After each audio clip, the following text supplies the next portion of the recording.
B, me name's Derek now, 34, strategy lead at a middle-of-the-road ad agency. Nobody would ever make a TV show about no rooftop bar, no slide between floors, no genius creatives drinking lavender cold brew, just beige walls, twitchy fluorescent lights, and office coffee that tastes like someone filtered regret through cardboard. My corner of the company is me, an old analytics warlock named Leonard, and a young designer named Owen. Leonard runs reporting late 50s, owns 3 zip-up sweaters, communicates mostly through spreadsheets and disappointed eyebrow movements. Been there since the company started, doesn't waste words when he does speak. Somebody's bad idea usually dies on impact. Owen is our designer, quiet kid, absurdly good, can turn a 5-second doodle into something a client thinks took divine intervention. Learned very early that the safest way to survive agency life is do the work, take the check, dodge the drama. The 3 of us handle the unsexy stuff: market research, media, planning campaign, architecture, conversion, modeling, the boring machinery that quietly makes clients rich. None of it looks cool in a LinkedIn post. All of it keeps the lights on. Then there's the other faction, never had an official title for them. Leonard once called them the Feelings Committee while walking back from a meeting. Name stuck instantly. Their queen was a woman named Brielle. Brielle could speak for 50 minutes without producing one measurable idea. Everything with her was reframing the conversation, honoring lived experience, unlocking narrative pathways, and building relational energy words. Lots of words. Never anything you could put in a budget sheet. Her top disciple was Tessa. Tessa's job seemed to be agreeing with Brielle at slightly higher volume if Brielle said the moon was a feedback loop. Tessa would nod like she'd witnessed revelation. They had a small orbit of believers who genuinely thought vibes were a substitute for competence. Story really kicks off after a campaign post-mortem for a dull but insanely profitable regional insurance company. Leonard brings up the final deck, simple graph, qualified leads, up 38% cost per conversion down client. So happy they'd already expanded the contract for next year. Basically a clean win room, stays quiet for maybe 3 seconds, before Brielle clears her throat like she's about to testify, before Congress stands up, holding a tablet says. While the numeric indicators are noteworthy, she feels the campaign failed to create emotional safety for consumers. Tessa jumps in, right behind her, says our fixation on ERO, I reflects harmful productivity. Conditioning says, success should be evaluated by community softness and brand healing. Our boss, a man built entirely out of fear and weak handshakes, nods along like he's watching the future happen, thanks them for their perspective, does not thank the 3 people who just made the agency a pile of money. Glance at Leonard, face blank as drywall. Owen is sketching in a notebook, pretending he has spiritually left the room. I say nothing because you cannot debate a faith system, and their faith was that outcomes matter less than how a room feels. While failing, we just close the laptops and go back to our desks. This was normal. We built the engine. They gave TED Talks about the engine, annoying but survivable. Then the Blackstone industrial account landed biggest client in agency history.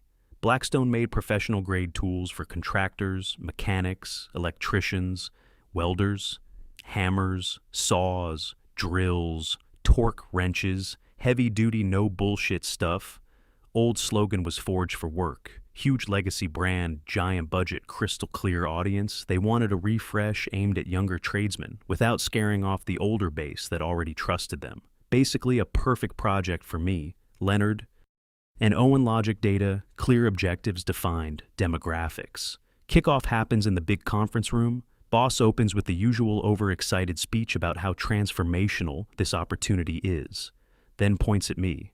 Derek, I want you leading strategy on this one. Before I can even nod, Brielle stands up like she's been shot out of a launcher, starts talking about legacy, masculinity, says a heritage brand centered on trades and durability is the ideal place for a radical cultural intervention, says we have a chance to dismantle outdated male-coded narratives around labor and identity. Same old mush, but this time with Revival Tent Energy Boss is hypnotized. Man's greatest weakness has always been the possibility that someone, somewhere, might think he's progressive. Brielle finishes by saying her team is uniquely equipped to do work that's not only commercially effective but socially meaningful. Boss folds, instantly full reversal, announces Brielle will lead the project and her people will own strategy and creative direction. Room goes dead quiet, all the oxygen leaves at once. Then Leonard does something rare. He speaks same calm voice he uses when explaining that somebody just lit 6 figures on fire, says we should be careful. Because the preliminary client research shows their core audience hates abrupt brand changes. Says a hard left turn could alienate loyal buyers and poison the account. Taps the binder on the table, says he has the reports right there. Brielle gives him this little smile people reserve for toddlers and senile relatives, pauses just long enough to make it theatrical. Then says, wow, thanks for the mansplaining. Leonard, we've got it from here. Whole room freezes wasn't office fluff anymore. That was a clean public slap. She didn't reject the data. She rejected 30 years of experience because it came from an older guy. She found inconvenient, Leonard's face barely moves. Only sign, he felt it was his hand tightening under the table. Look at Owen. He's staring at her like she just set a puppy on fire. Then he looks at me. Then both of us look back at Leonard. No words, none needed. That was the deal. We were done helping, done warning, done catching falling knives. For people who called it oppression when gravity worked. If they wanted the wheel, they could steer the car straight into a lake themselves. Meeting ends, feelings committee. Celebrates like they already won an award. Our trio walks back to the desks, in silence. First week goes exactly how you'd expect. Brielle's team books, the main conference room, all week for ideation. Every time I pass by, they're on beanbags tossing a foam cube around whiteboard, covered in words like belonging, liberation, identity, softness, future-making. Not a budget, not a market breakdown, not a single media plan. They burn 2 full days arguing whether the word Blackstone sounds too confrontational. Monday morning, Leonard prints every client research packet and puts the binder neatly on Brielle's desk. By Friday, it hasn't moved. Someone is using it to hold down a bottle of sparkling probiotic tea. We keep doing our actual jobs. Other accounts still exist. Deadlines still matter. Anytime one of Brielle's people comes to us with a question, we answer politely and uselessly. Hey Derek, any insight on younger blue-collar identity? Clusters all the datas in the research packet Leonard left for you. Owen, can you toss over a few logo directions? Just for exploration creative requests, go through the queue. I'm booked on Halpern until Thursday. Leonard, what's the safest churn model for a legacy customer base? Page 27 in the Analytics Handbook on the shared drive. We are not rude, that's the beauty of it. Just literal, no shortcuts, no translation, no rescue ropes. We give them exactly the amount of help available to anyone with eyes and a pulse. Second week brings the first real warning flare. Brielle and Tessa announce they need to attend a branding summit in Portland. First-class flights, boutique hotel, all charged to the Blackstone project budget. Official reason is immersive exposure to disruptive creative environments while they're gone. The rest of their team is supposedly doing competitive analysis, which seems to consist mostly of watching TikTok and discussing aesthetic archetypes. Brielle comes back radiant with revelation. Mandatory meeting gets called so she can unveil the new vision. According to her, Blackstone shouldn't market to tradesmen at all. That's old thinking. New audience is urban millennials and Gen Z hobbyists seeking authentic tactile self-expression. Their future buyer isn't a man, framing houses, it's a guy in a loft apartment, filming himself. Build terrariums and restore thrift store stools. Brand is going to pivot from rugged reliability to personal creativity. Tessa proudly introduces the concept of an eco-conscious artisanal hand tool line with soft, matte pastel handles. Later, Owen tells me he saw an early logo draft on their screen, original Blackstone hammer icon, except the metal head had been replaced with a blooming flower. He had to lock himself in the bathroom to laugh in peace around. Then we start a private group chat, mostly screenshots, status updates, and the kind of commentary you only write when you're watching a train, assemble itself directly on the tracks. Week 3 client starts asking pointed questions, sends over a detailed questionnaire on market positioning, buyer segments, projected spend, and performance assumptions. Brielle's team ignores it for 4 days. Boss gets nervous and forwards. The clients follow up with one of his little spineless reminders. Finally, they reply. Not with a spreadsheet, not with a strategy memo, with a 19-page brand manifesto. Zero numbers, not one, just paragraphs about the soul of the modern maker and the journey of self-construction. Leonard somehow gets a copy of Blackstone's response to the boss. Thing is art-soaked in polite executive rage phrases like, "We are struggling to identify strategic alignment, and we would appreciate a more evidence-based proposal," corporate language for what the hell is wrong with your agency boss. Forwards that too adds a pitiful note saying, "Let's stay close to client expectations," doesn't call a correction. Meeting doesn't pull the project back, just forwards. His own fear and hopes, somebody else translates it. Brielle tells her team the client is attached to outdated norms and simply needs help understanding the new vision. She interprets concern as proof of genius. That's the level of delusion we're working with. Final week before the big board presentation is chaos, but not useful. Chaos performance, chaos they're obsessing over, slide transitions, rehearsing speeches, critiquing each other's posture, doing mock presentations, focused on emotional presence, spend an entire afternoon debating fonts, actual content treated like background decoration. Day before the presentation, Brielle floats by my desk with the kind of smile people wear when they think humiliation is on your schedule. Asks if I'm nervous. I ask about what she says tomorrow. About seeing what truly future-facing strategy looks like might make my spreadsheet seem a little prehistoric. I just look at her, take a sip of coffee, and say nothing. Silence pisses her off, more than a fight. What if she gives this tiny scoff and walks off that night? Me, Leonard. And Owen stay late finishing real work office mostly empty. Most of the feelings committee left early to preserve creative energy or whatever. Owen finally breaks the quiet. Asks if we're really going to let it happen. First time any of us says the doubt, out loud. Leonard spins his chair around, looks exhausted. Says you can't save people who call, rescue, and attack. You only make yourself part of the wreck. And he's right.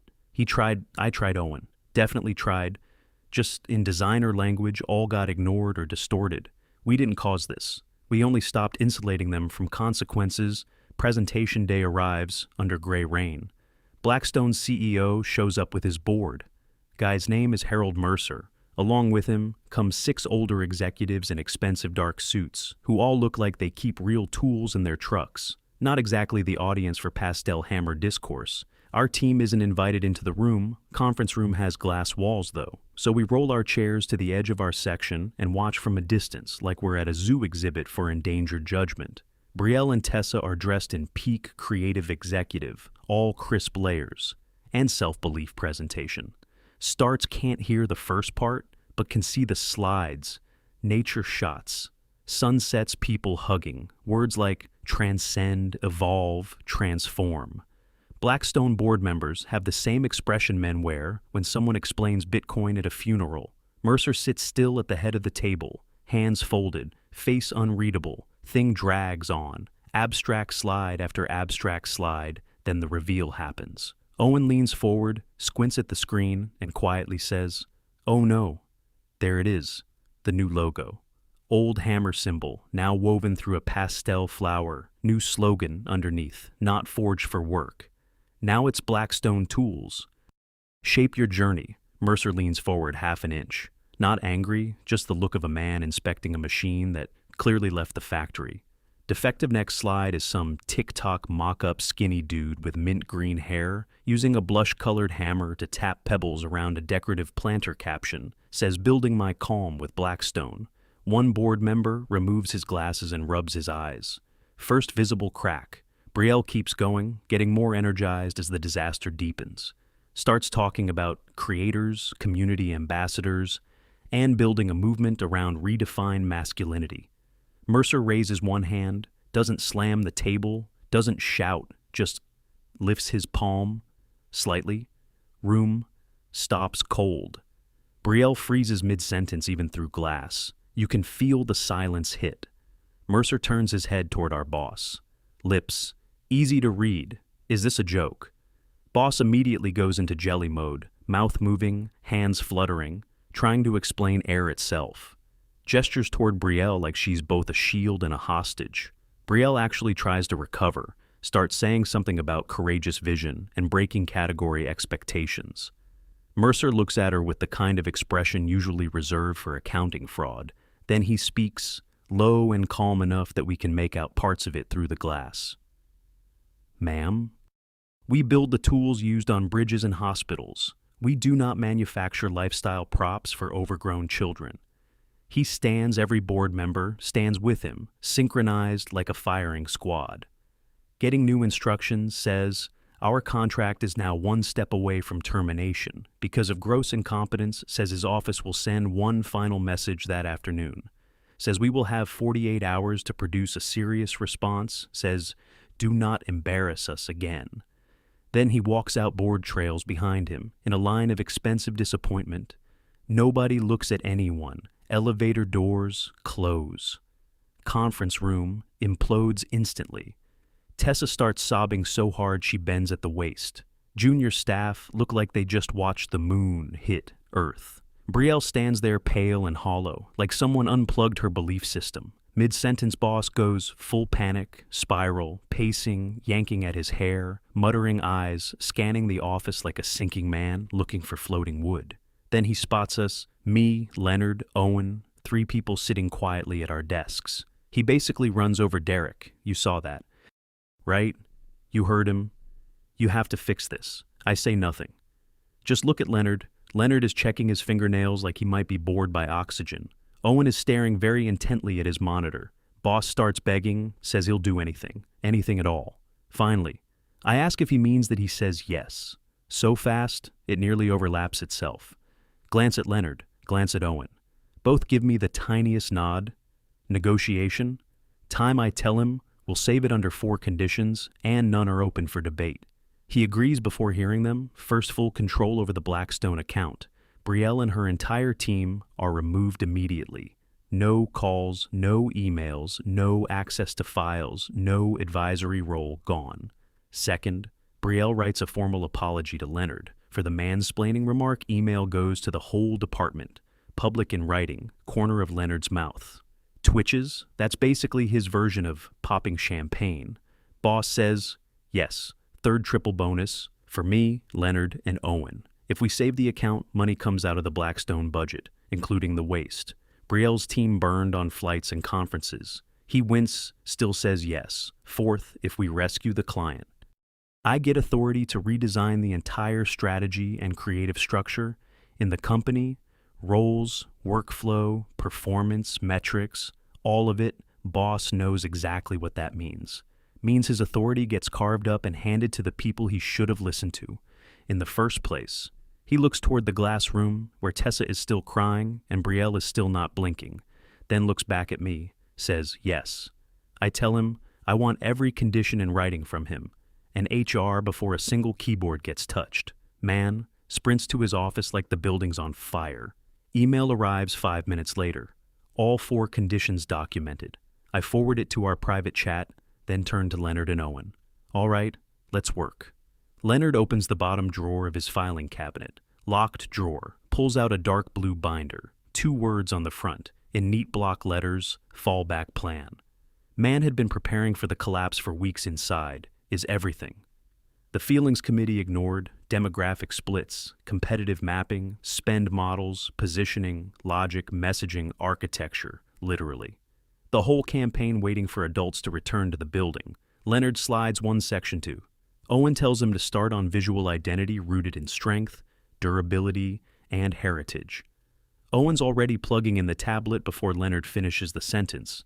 Leonard slides another stack to. Me says strategy, copy, media, mix. Focus on trade publications, job site partnerships, dealer co-op placements, targeted digital, no clown nonsense say on it. Next several hours are beautiful. No team building, no ceremony, just keyboards, clicks. And people who know exactly what they're doing. Rest of the office slowly empties out. Employees whisper, stare, avoid our section, like competence might splash on them. Brielle's people get called into the boss's office one by one. Later, we see them leave, carrying boxes. None of them look our way. We stay all night. Cheap pizza, vending machine, caffeine. 1 industrial pot of terrible coffee and non-stop work. Leonard builds budget tables so tight they could survive an audit in a hurricane.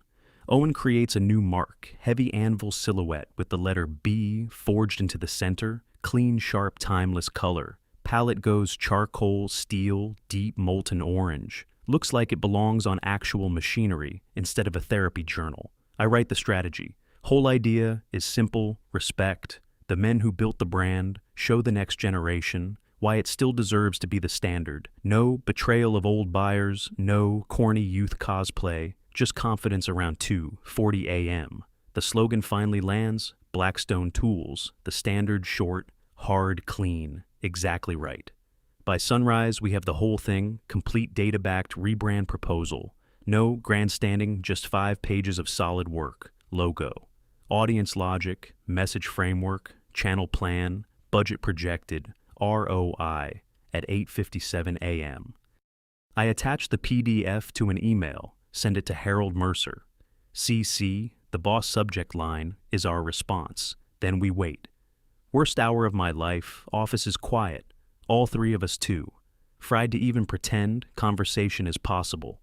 Just watch inboxes, finally notification pops from Harold Mercer. Open it, body contains exactly 1 word. Approved, no greeting, no signature, no decoration, just approved. Read it twice to make sure sleep deprivation isn't inventing kindness forward. It to Leonard and Owen. Owen exhales like he's been holding the same breath since yesterday afternoon. Leonard shuts his eyes for a second, then gives 1 small nod. That's the whole celebration. Not joy exactly, relief. Deep, silent, earned relief. Fallout over the next few weeks is incredible. First triple bonus lands in all our paychecks, beautiful sight. Second, Brielle's apology. Email goes out to the entire department, clearly written by HR and a lawyer who hates her. Painful, stiff, deeply humiliating Leonard reads it once, says nothing. And somehow, that silence makes it even better. Third, I turn in the restructuring proposal. The boss stupidly promised me it is not gentle dissolve. The Feelings Committee completely rewrite every job description around measurable output and actual skill strategy, and analytics move to the front of workflow. Creative follows the brief instead of inventing a religion around it. Performance reviews tied to delivery, accuracy, and client results, boss signs, every page without argument. Fear is a great management accelerant. Fast forward. 2 months, Blackstone campaign is killing it. Client thrilled, account. Expanded internal power map. Totally different. Now, I'm director of strategy. Leonard runs the full analytics department with his own team. Owen is lead designer, and nobody gets to vandalize his work with pastel flower nonsense anymore. Office feels different, quieter, tighter. People work. Now one morning, I'm walking through the reorganized floor and stop near the worst desk in the place, back corner, by the groaning copy machine and the supply closet. Brielle is sitting there. No bright statement outfit, no performative confidence, just a gray sweater and dead eyes. Her new title is Data Implementation. Associate, a role I designed personally. Job consists of taking raw campaign data and entering it manually into the central system. Line by line, repetitive detail, heavy soul flattening, no room for narrative pathways and data. Entry-only accuracy. She's staring at a spreadsheet like it's a prison wall. I lean over slightly and tell her, "Good morning." Ask how the synergy is going with those numbers. She flinches, looks up for half a second. I see the old fire, pure hatred, sharp enough to cut glass. Then it dies back to flat resignation. She says, "It's fine," Derek eyes already dropping to the screen again. I watch her another second. Don't feel joy, don't feel guilt either. Just the sensation of a room finally being set back in order after months of crooked furniture, never expected career advancement, to come from other people insisting on being catastrophically stupid. But sometimes that's how it works. Some people build the thing. Some people create the opening for the builders.